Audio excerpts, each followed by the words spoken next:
लेकिन आज के एक्टिव स्टॉक्स पर चर्चा करते हैं। हमारे साथ बात करने के लिए एंजल ब्रोकिंग के अमर सिंह जुड़ रहे हैं। अमर, आपका बहुत स्वागत है सीएनबीसी आवाज में। सबसे पहले निफ्टी पर कॉल 8,200 के आसपास और इस वक्त सेंसेक्स हरे निशान में आ गया है। 10 पॉइंट्स ऊपर। निफ्टी की भी कोशिश है हरे निशान में आने की। 1 पॉइंट की गिरावट है। 8,202 के आसपास का ट्रेडेबल। इस वक्त निफ्टी में क्या कॉल दे रहे हैं आप? धन्यवाद। निफ्टी की बात करें तो जिस तरह एशियन मार्केट्स और यूरोपियन मार्केट्स में एक थोड़ी सी अनिश्चितता बनी हुई है ब्रेक्सिट को लेके कि कल क्या रिजल्ट्स आते हैं, लेकिन जो रुझान है वो कहीं ना कहीं पॉइंट कर रहे हैं, रिमेन जो हैं वो लीड कर रहे हैं। तो मार्केट्स में वो एक पॉजिटिव सेंटीमेंट रहा है, जिस कारण से हम लोगों ने एक थोड़ी सी मार्केट में ओवरऑल एक कंसोलिडेशन देखा है। तो निफ्टी में ओवरऑल यदि देखा जाए तो 8200 8220 के लेवल्स पे बहुत ज़्यादा रेजिस्टेंस हो रहा है। मार्केट जब भी उस लेवल पे निफ्टी उस लेवल पे पहुंच रहा है तो वहां से सेलिंग प्रेशर आ रही है। और ऑन द डाउन साइड 8060 8070 जो लेवल्स है वो शॉर्ट टर्म में काफ़ी अहम सपोर्ट के इसमें प्ले कर रहा है। तो एक कंसोलिडेशन ही मैं कह सकता हूँ। हायर लेवल्स पे 8210 8220 के आसपास एक सेलिंग ही प्रेशर बन रही है। जब तक कंसिस्टेंटली 8240 8250 के ऊपर निफ्टी नहीं ट्रेड करता है तब तक इसमें कोई वैसी तेजी नहीं। और मैं ये मानता हूं कि आज जो निवेशक भी हैं, इन्वेस्टर्स भी हैं, वो कहीं ना कहीं थोड़ा सा कॉशियस रोल प्ले कर रहे हैं, क्योंकि जो कल जो काउंटिंग शुरू होगी और उसका मार्केट्स खुलने के बाद कैसा असर पड़ता है तो वो एक देखने वाली बात होगी। हम जरूर कॉशियस हैं, लेकिन यूरोप कॉशियस नहीं, अच्छी तेजी के साथ खुला है। कैक करीब 3/4% की तेजी आप देख सकते हैं लगभग सभी इंडेक्स में। कैक, डैक्स और फुटसी तीनों ही अच्छी बढ़त के साथ, 0.5% से ज्यादा की ही बढ़त है तीनों ही इंडेक्स में। तो लेट्स सी भारतीय बाजार क्या रुख अपनाते हैं। बैंक निफ्टी जरूर अपनी तेजी कुछ बढ़ा रहा है, लेकिन सेंसेक्स निफ्टी अभी बिल्कुल फ्लैट बने हुए हैं। चलिए उन स्टॉक्स की बात करते हैं जो कि आज काफी अच्छा ट्रेड कर रहे हैं, जहां पर बड़ा एक्शन देखने को मिल रहा है। चलिए, जैन इरिगेशन, हमने आपको बताया यहाँ पर मॉर्गन स्टैनली ने अपनी रेटिंग बढ़ाई है, टारगेट बढ़ा दिया है 72 रुपए से 92 रुपए का टारगेट यहाँ पर दे दिया है उन्होंने। ओवरवेट की रेटिंग, पहले इक्वल वेट की रेटिंग थी, अब ओवरवेट की रेटिंग दी है। जैन इरिगेशन 5% ऊपर है। अमर, क्या करें स्टॉक में? जैन इरिगेशन की बात करें तो जैन इरिगेशन में जरूर एक बाइंग की अपॉर्चुनिटी है। 6950 69.50 से 70 के रेंज में से बाइंग की जा सकती है। 68 का इसमें स्टॉप लॉस रख सकते हैं और शॉर्ट टर्म टारगेट 73 का रखा जा सकता है जैन इरिगेशन में। इसमें बाइंग की सलाह है। ओके, ये जो मेडिकल स्पेस है, मेडिकल इक्विपमेंट स्पेस, वो भी काफ़ी ज़्यादा एक्शन में देखने को मिल रहा है। जो पुरानी पॉलिसी थी जो कि 2013 में लाई गई थी, उसको विड्रॉ करके नए तरीके से उसके ऊपर काम करने की योजना बना रही है सरकार, जिससे भारतीय जो मेडिकल इक्विपमेंट मैन्युफैक्चरर्स हैं उनको कुछ मदद मिले। आप देख सकते हैं ऑप्टो सर्किट 17% की मजबूती, बीपीएल ये भी इस कारोबार में काफ़ी ज़्यादा काम करती है, वहाँ पर 17% के आसपास की तेज़ी। पॉलीमेडिक्योर थोड़ा छोटा सा मूव यहाँ पर 2-2.25% का। लेकिन ऑप्टो सर्किट पर चर्चा करते हैं। अच्छा खासा ट्रेडेड काउंटर है, क्या करना चाहिए? 10 रुपए के ऊपर आ चुका है, 10 रुपए 60 पैसे पर ट्रेड करता हुआ फिलहाल, क्या करें? ऑप्टो सर्किट्स में ऑलरेडी एक 70% की रैली अभी हम लोग को देखने मिल रही है आज। तो इसमें एक स्लाइड करेक्शन पे 10 रुपए 25 पैसे के आसपास इसमें बाइंग की जा सकती है। 909 रुपीज 50 पैसे का स्टॉप लॉस रखा जा सकता है और शॉर्ट टर्म टारगेट 12 का इसमें रख के ट्रेडिंग की जा सकती है ऑन द लॉन्ग साइड। भारतीय इंफ्राटेल ये निफ्टी का सबसे बड़ा लूजर है। अगर आप देखें तो एक वक्त पर ये करीब 4-4.25% भी नीचे था, इस वक्त करीब 3.88% का दबाव। इस स्टॉक में क्या करें? काफ़ी ज़्यादा दबाव देख चुका है। इस वीक भी अच्छा खासा प्रेशर में रहा, लेकिन इस साल का अगर आप पूरा व्यू देखें तो करीब 25% का नुकसान ये देख चुका है। क्या करना चाहिए इसमें? अभी भी भारतीय इंफ्राटेल में फिलहाल भी एक सेलिंग प्रेशर ही बना हुआ है, तो और इसकी जो ट्रेंड है उसमें भी वीकनेस दिख रही है। तो इसमें एक बाउंस बैक आती है टुवर्ड्स 328.50 326.50 से 328.50 के आसपास, तो वहां इसमें सेलिंग की जा सकती है। 335.50 का स्टॉप लॉस इसमें रखा जा सकता है और on the down side target 314 का रख के इसमें ट्रेडिंग की जा सकती है। शॉर्ट साइड पे ही रहने में ज्यादा अच्छा रहेगा, मुनाफा रहेगा। MTNL पर नजर डालिए, 4-4.5% का मूव यहाँ पर आ चुका है। सरकार ने प्रॉमिस किया था कि वो PSU स्टॉक्स पर या कंपनियों का एक रिवाइवल करेंगे और MTNL पर काम शुरू होता हुआ दिख रहा है। अगस्त तक, इस साल के अगस्त तक कंपनी एक प्लान बनाएगी, रिवाइवल का प्लान, जो कि वो DOT को सबमिट करने जा रही है और इस वजह से लगातार बढ़त 4.32% ऊपर 21 रुपए 75 पैसे पर फिलहाल ट्रेड करता हुआ। अमर, क्या इस वक्त खरीदने का मौका है? MTNL में जिस तरह की बढ़त आज हम लोगों ने देखी है, मोर देन 4%, तो कहीं ना कहीं ये पॉजिटिव सेंटिमेंट्स तो है, लेकिन मैं ये मानता हूं कि ऑन दी अपसाइड ये 23 के लेवल्स तक जा सकता है।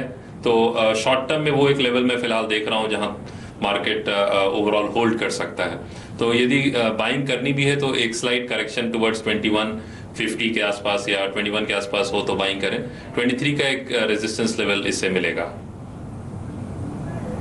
ओके, अमर आप बने रहिए हमारे साथ। इस वक्त हमारे साथ जुड़ रहे हैं KEC इंटरनेशनल के MD and CEO Vimal Kejriwal. Mister Kejriwal, बहुत बहुत स्वागत है आपका CNBC आवाज पर। नमस्कार जी। आपको 1036 करोड़ के ऑर्डर्स मिले हैं। क्या है ये ऑर्डर की डिटेल्स? आपको आई थिंक 2 जगह ये ऑर्डर्स मिले हैं, डिटेल्स बताइए। देखिए, इसमें ब्रॉडली जो मेजर ऑर्डर है ट्रांसमिशन एंड डिस्ट्रीब्यूशन के हैं, जो हमारा कोर है, करीब 666 करोड़ के वहां से ऑर्डर हैं और 317 करोड़ के रेलवे में ऑर्डर हैं। तो ये 2 मेजर ऑर्डर हैं इसमें। ओके, तो ये ऑर्डर आपको पूरे कब तक करने हैं? जो ट्रांसमिशन के ऑर्डर हैं 666 करोड़ के, ये करीब 2 साल के ऑर्डर हैं, तो 2 साल के अंदर पूरे हो जाएंगे। और रेलवे के जो ऑर्डर है 317 के, ये करीब 3 साल लगेंगे इसमें। ओके, तो इसके साथ अभी आपका जो ऑर्डर बुक पोर्टफोलियो है, पहले तो आपकी ऑर्डर बुक कितनी है और जो ऑर्डर बुक पोर्टफोलियो है वो सेगमेंट वाइज कैसा कंट्रीब्यूशन है ऑर्डर बुक का? देखिए, ऑर्डर बुक करीब 10,000 करोड़ से थोड़ी सी ऊपर, 10,000 करोड़ मान लीजिए, 10,000 करोड़ की ऑर्डर बुक है। उसमें जो हमारा मेन ट्रांसमिशन एंड डिस्ट्रीब्यूशन है उसके करीब 85-86% ऑर्डर वहां से है और करीब 8% रेलवे के हैं। ओके, तो ये 10,000 करोड़ की ऑर्डर बुक आपकी अर्निंग्स की एक अच्छी विजिबिलिटी दिखा रही है, लेकिन कब तक आपको ये ऑर्डर्स, क्या टाइमलाइन है इन ऑर्डर्स का?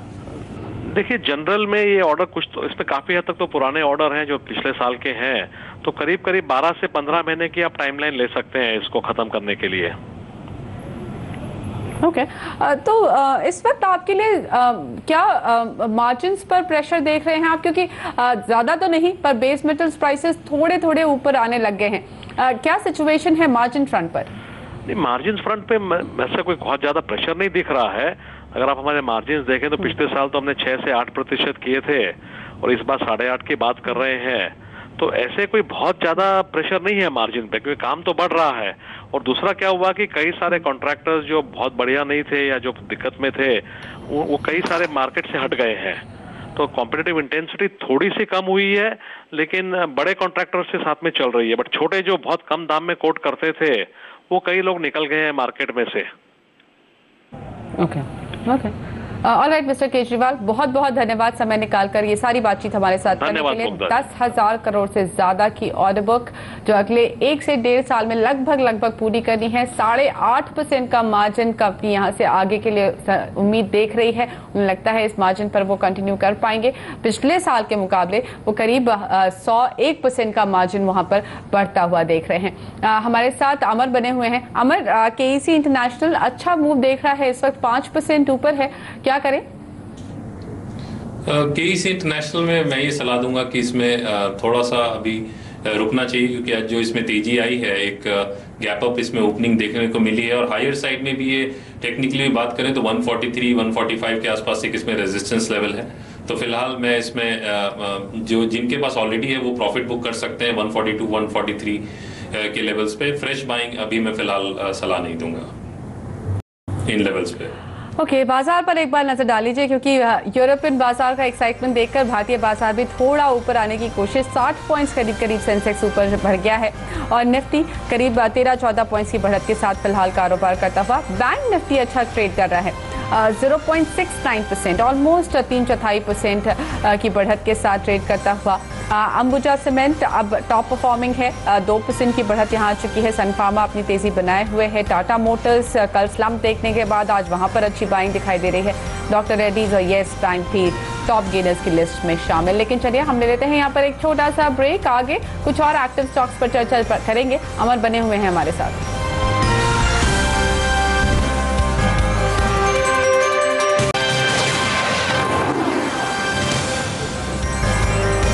आप देख रहे हैं बाजारों का हाल। हमारे साथ एंजल ब्रोकिंग के अमर सिंह जुड़े हुए हैं। अमर, आज बहुत ही इंटरेस्टिंग है SBBJ और साथ ही स्टेट बैंक ऑफ ट्रावनकोर को देखना। अभी थोड़ी देर पहले अच्छे खासे दबाव के साथ ये दोनों ही काउंटर्स ट्रेड कर रहे थे। आप इनका फ्लिप देख सकते हैं। अगर आप इनका चार्ट अगर इंट्राडे हम आपके सामने लाने की कोशिश करें, करीब 4 से 5, 2, 2.5, 4% नीचे थे और अब करीब 3/4% ऊपर कारोबार कर रहा है स्टेट बैंक ऑफ ट्रावनकोर और साथ ही SBBJ भी लगभग इतना ही ऊपर है। क्या सलाह है इस वक्त इन दोनों काउंटर्स पे? एक बड़ा अगर आप इंट्राडे जंप देखें तो काफी बड़ा है।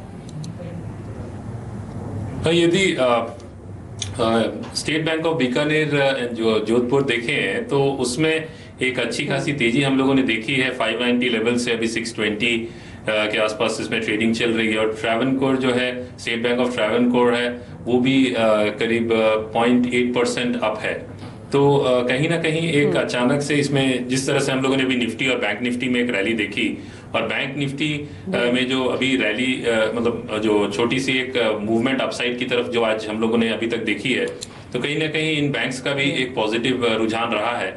और ओवरऑल यदि स्टेट बैंक के सब जो एसोसिएट बैंक्स हैं उनकी बात करें तो उन लोगों ने एक बहुत अच्छी खासी रैली 500 लेवल से 750 लेवल्स तक SBBJ ने देखा।